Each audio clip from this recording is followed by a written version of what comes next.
எந்த விதமான ரஸ்லிங் செய்திகளையும் மிஸ் பண்ணாமல் இருக்க சேனலை சப்ஸ்கிரைப் பண்ணி பெல் ஐக்கானை கிளிக் பண்ணி வச்சுக்கோங்க. இன்றைக்கி நடந்த ஸ்மாக்டவுனில் பிளட் லைன் இஷ்யூவில் ஒரு பயங்கரமான சம்பவம் நடந்திருக்குது. சோலோ சிக்காவா டாமா டாங்கா ரிங்குக்கு வந்த உடனே ரோமன் ரெயின்ஸை பார்த்து, ரோமன் நீ என்னை இன்னைக்கு எக்னாலஜ் பண்ணணும், இங்கே அரங்கத்தில் இருக்கிற யாருமே என்னை பிடிக்கல அப்படிங்கிற நல்லாவே தெரியுது, நீங்கள் யாருமே எக்னாலஜ் பண்ண வேண்டாம், ஆனால் எக்னாலஜ் பண்ண வேண்டியது ஒருத்தன் இருக்கிறான், அது யார் தெரியுமா? அவன் தான் ரோமன் ரெயின்ஸ். ரோமன் ரெயின்ஸ் இந்த இடத்துல நான் கூப்பிடுறேன் அப்படின்னு சொல்லிட்டு சோலோ சிக்காவை கூப்பிட்டாரு. ரோமன் ரெயின்ஸும் அந்த இடத்துக்கு வராரு. ட்ரைபிள் சீஃப் வரும்போது எல்லாருமே பார்த்தீங்கன்னா ஓடிஎஸ்சி அதாவது you are the original tribal chief, நீங்கள் தான் உண்மையான ட்ரைபிள் சீஃப் அப்படின்னு சொல்லிட்டு ரசிகர்கள் எல்லாருமே சொல்லிடுறாங்க. இதை கேட்டோன்னா சோலோ சிக்காவுக்கு உண்மையிலேயே செம கடுப்பாகுது. ரெண்டு பேருமே நேருக்கு நேர் நிற்கிறாங்க.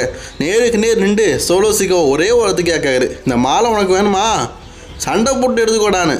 இதை கேட்ட உடனே ரோமன் ரெயின்ஸ் பார்த்தீங்கன்னா மாற்றி ஒருத்தருக்கு ஒருத்தர் சண்டை போட்டுக்கிட்டாங்க.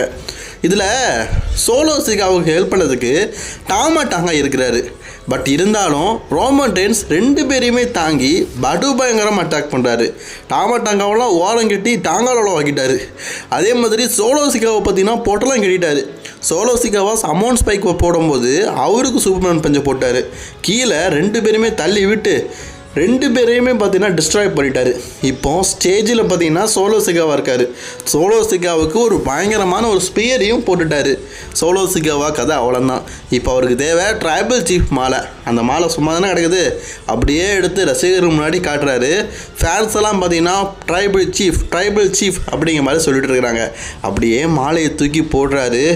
எஸ், உங்கள் ட்ரைபிள் சீஃப் மீண்டும் அந்த மாலையை போட்டுட்டாரு. மாலை தான் கொஞ்சம் அடி வாங்கியிருக்குது, சரி இருக்கட்டு. உண்மையிலேயே இது ஒரு கூஸ்பம் மூமெண்ட்டாக இருந்தது. ஸோ ரசிகர்கள் எல்லாருமே பார்த்தீங்கன்னா வி த ஒன் அப்படின்னு சொல்லிட்டு கையை தூக்குறாங்க. தீம் மியூசிக் போட்டாங்க.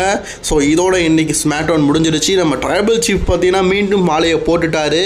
பட் ஆனால் இந்த நேரத்தில் தான் ஒரு பயங்கரமான ட்விஸ்ட் நடந்தது. ட்ரைபிள் சீஃப் பார்த்தீங்கன்னா தன்னுடைய மாலையை கழுத்தில் போட்டுட்டு வி த ஒன் அப்படின்னு சொல்லிட்டு ஸ்மாக்டவுன் எண்டு கார்டு போடுற நேரத்தில் யாரோ வந்து பயங்கரமாக பார்த்தீங்கன்னா ரோமன் ரெயின்ஸ் அட்டாக் பண்ணுறா. யார்? ஜாக்கப் ஃபாச்சு. இன்ஜுரியில் இருந்த ஜாக்கப் ஃபாச்சு இன்ஜுரியிலே வந்திருக்காரு, காலில் கெட்டு போட்டிருக்காரு. பயங்கரமாக பார்த்தீங்கன்னா ரோமன் ரெயின்ஸ் அட்டாக் பண்ணுறாரு. பிளட் லைனில் ஒன்று எதிர்க்க ஒரே ஒரு ஆள் நான் தான்டா அப்படிங்கிறத பார்த்தீங்கன்னா காட்டியிருக்காரு போல இருக்குது. இவர் போட்ட ஒரு ஃபினிஷர்லேயே பார்த்தீங்கன்னா அப்படியே ரோமன் வந்து ஆண் வாயை பிறந்துட்டார். ஜாக்கப்பாட்டு அவ்வளோ பவர்ஃபுல்லானாலா? ஜாக்கப்பாட்டு ஒருத்தரையிலே பார்த்தீங்கன்னா ரோமன் ரெயின்ஸ் அடிக்க முடியுதா அப்படிங்கிற மாதிரி காட்டுறானுங்க.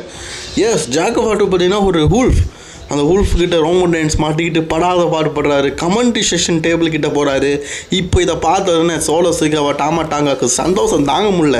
சரி, இப்போ செத்தாண்டா ரோமன் ரெயின்ஸ் சொல்லிட்டு எப்படி பால் ஹேமன், ஜிமி யூசோ இவங்களுக்கெல்லாம் நேரமே ஏற்படுதோ அதே நிலைமை இப்போ ரோமன் ரெயின்ஸை தூக்கி கமெண்ட்ரி செஷன் டேபிளில் போடுறாங்க.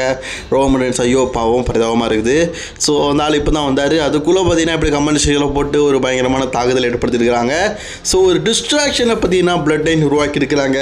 ஸோ ரோமன் ரெயின்ஸ் நீ மீண்டும் வர முடியாது, ஒரிஜினல் ட்ரைபிள் சீஃப் நான் தான் அப்படின்னு சொல்லிட்டு மீண்டும் அந்த மாலையை பார்த்தீங்கன்னா சோலோ சிக்காவா தன்னுடைய கழுத்தில் மணி மோதிரமாக போடுறாரு. அதோட இந்த ஸ்மாக்டவுன் முடியுது. இந்த சம்பவம் நிறைய பேருக்கு உண்மையிலேயே ஹார்ட் பிரேக்கிங்காக இருந்திருக்கும். உங்களுக்கு எப்படி இருந்தது அப்படிங்கிறத மறக்காமல் கமெண்ட் பாக்ஸில் கமெண்ட் பண்ணிக்கோங்க. தொடர்ந்து வீடியோ பார்க்கறதுக்கு சேனலை சப்ஸ்கிரைப் பண்ணிக்கோங்க.